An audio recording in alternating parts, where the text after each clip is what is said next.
The Tale of Peter Rabbit by Beatrix Potter. Read by your friend Celeste. Once upon a time there were 4 little rabbits, and their names were Flopsy, Mopsy, Cottontail, and Peter. They lived with their mother in a sand bank underneath the root of a very big fir tree. Flip. "Now, my dears," said old Mrs. Rabbit one morning, "you may go into the fields or down the lane, but don't go into Mr. McGregor's garden. Your father had an accident there. He was put in a pie by Mrs. McGregor." Flip. "Now run along, and don't get into mischief. I am going out." Flip. Then old Mrs. Rabbit took a basket and her umbrella and went through the wood to the baker's. She bought a loaf of brown bread and 5 currant buns. Flip. Flopsy, Mopsy, and Cottontail, who were good little bunnies, went down the lane to gather blackberries. Flip. But Peter, who was very naughty, ran straight away to Mr. McGregor's garden and squeezed under the gate.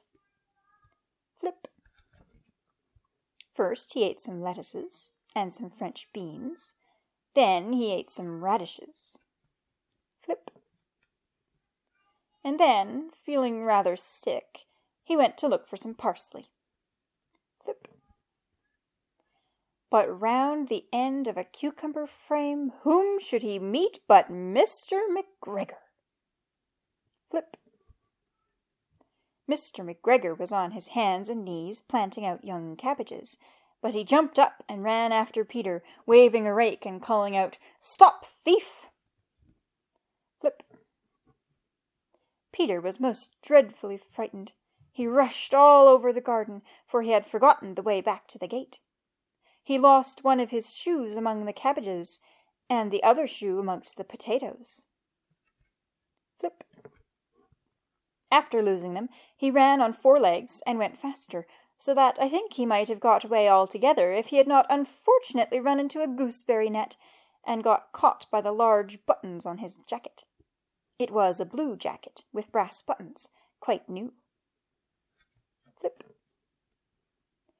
Peter gave himself up for lost and shed big tears, but his sobs were overheard by some friendly sparrows, who flew to him in great excitement and implored him to exert himself. Flip. Mr. McGregor came up with a sieve, which he intended to pop upon the top of Peter, but Peter wriggled out just in time, leaving his jacket behind him. Flip. And rushed into the tool shed and jumped into a can. It would have been a beautiful thing to hide in, if it had not had so much water in it. Flip. Mr. McGregor was quite sure that Peter was somewhere in the tool shed, perhaps hidden underneath a flower pot.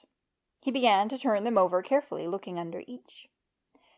Presently Peter sneezed. "Kertyschoo!"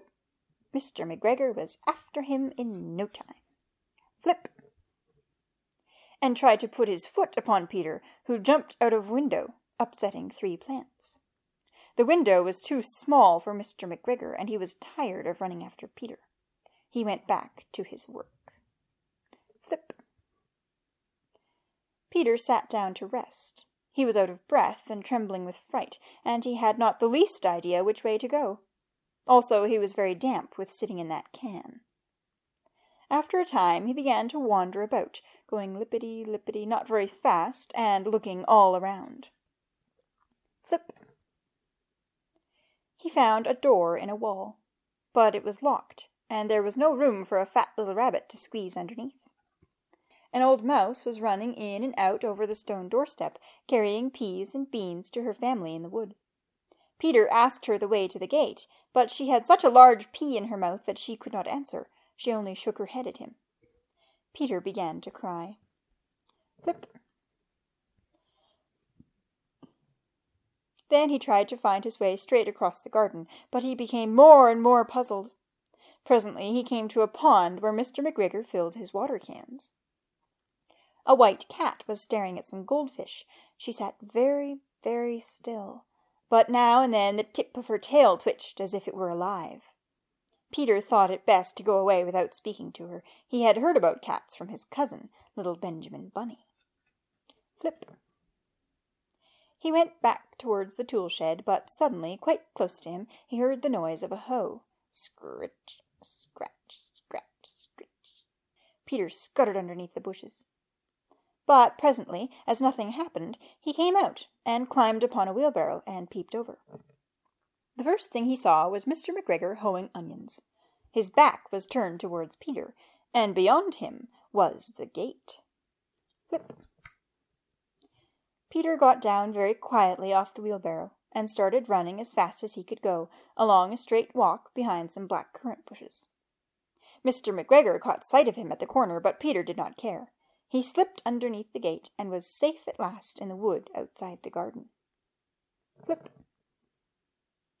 Mr. McGregor hung up the little jacket and the shoes for a scarecrow to frighten the blackbirds. Flip.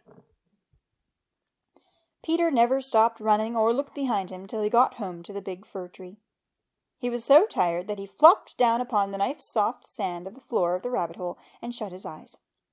His mother was busy cooking. She wondered what he had done with his clothes. It was the second little jacket and pair of shoes that Peter had lost in a fortnight. Flip.